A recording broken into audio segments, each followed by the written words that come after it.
আগামী ৩রা ডিসেম্বর মালদার গাজলে মুখ্যমন্ত্রী মমতা বন্দ্যোপাধ্যায়ের দলীয় জনসভাকে ঘিরে প্রশাসনিক তৎপরতা উঠেছে তুঙ্গে, যার অঙ্গ হিসেবে শুক্রবার গাজল কলেজ মাঠের সভাস্থল শুক্রবার পরিদর্শন করলেন মুখ্যমন্ত্রীর নিরাপত্তার দায়িত্বে থাকা পুলিশ আধিকারিকরা। সঙ্গে ছিলেন জেলা পুলিশের একাধিক শীর্ষ আধিকারিক, ছিলেন সভার উদ্যোক্তা, জেলা তৃণমূলের একাধিক নেতা নেত্রী। এদিন মাঠ পরিদর্শনকালে হাজির ছিলেন জেলা তৃণমূলের সভাপতি আব্দুর রহিম বক্সি, জেলা তৃণমূলের মুখপাত্র আশিস কুণ্ডু, গাজল ব্লক তৃণমূল সভাপতি রাজকুমার সরকার সহ অন্যান্যরা। সকলের উপস্থিতিতে এদিন মুখ্যমন্ত্রীর নিরাপত্তার দায়িত্বে থাকা পুলিশ আধিকারিকরা গাজল মাঠ পরিদর্শন করেন।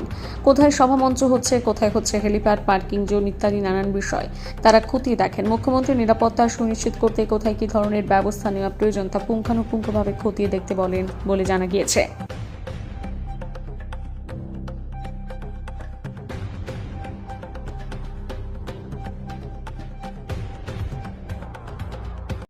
শুধুমাত্র পরিদর্শন না, আপনারা সবাই ইতিমধ্যেই জেনে গেছেন যে বাংলার জননেত্রী মমতা বন্দ্যোপাধ্যায়, আমাদের প্রিয় মুখ্যমন্ত্রী, তিনি সভা করতে গাজলের এই কলেজ ময়দানে আসছেন আগামী ৩ তারিখ। হাজার হাজার মানুষের উদ্দীপনা, উন্মাদনা থেকে শুরু করে মানুষ উদ্বেল হয়ে আছে বাংলার মুখ্যমন্ত্রীকে দেখবে বলে। কারণ যে রাজনৈতিক বাতাবরণ সাম্প্রদায়িক শক্তি বিজেপি তৈরি করেছে, যে অশান্ত করার চেষ্টা, তার বিরুদ্ধে সারা ভারতবর্ষের রাজনৈতিক মানচিত্রে অতন্ত্র প্রহরীর নাম মমতা বন্দ্যোপাধ্যায়। সেই আমাদের দিদি আসছে। স্বাভাবিকক্রমেই সেই সভাকে সফল করবার জন্য এন্টায়ার সিএম সিকিউরিটি টিম, বিভিন্ন ল্যান্ড ডিপার্টমেন্ট, বিভিন্ন অফিসিয়ালসরা আজকে সমস্ত জিনিস খতিয়ে দেখলেন। আমাদের 2টোর সময় এএসএল মিটিং আছে, সেখানে সমস্ত দায়িত্বগুলো কারা কিভাবে করবেন সেগুলো রেসপন্সিবিলিটি ফিক্স আপ হবে।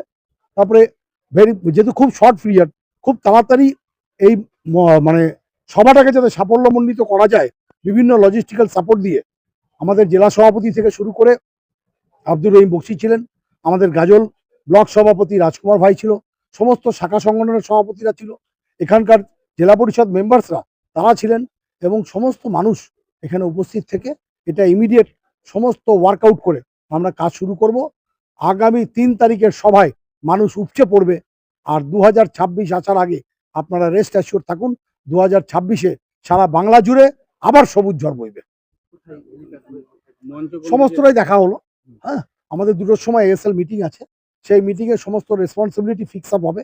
ফ্রম দ্য ডিপার্টমেন্টাল প্রসিজিওরস যা আছে, অ্যাডমিনিস্ট্রেশনের তরফ থেকে সমস্ত রেসপন্সিবিলিটি ফিক্স করা হবে, তারপরেই সমস্ত জিনিসগুলো ফাইনালাইজড হবে। আপনারা দেখলেন এদিকে হেলিপ্যাড যেরকম হচ্ছে, স্টেজ কোন দিকে হবে, মানুষ কোন দিকে বসবে, সমস্ত মানুষ কোন দিক দিয়ে ঢুকবে, মানুষ কোন দিক দিয়ে মুভ করবে, সমস্ত জিনিসগুলোই ওয়ার্কআউট করা হচ্ছে। আপনার নাম আর ডেজিগনেশন? আশিস কুণ্ডু, মুখপাত্র, মালদা জেলা তৃণমূল কংগ্রেস কমিটি।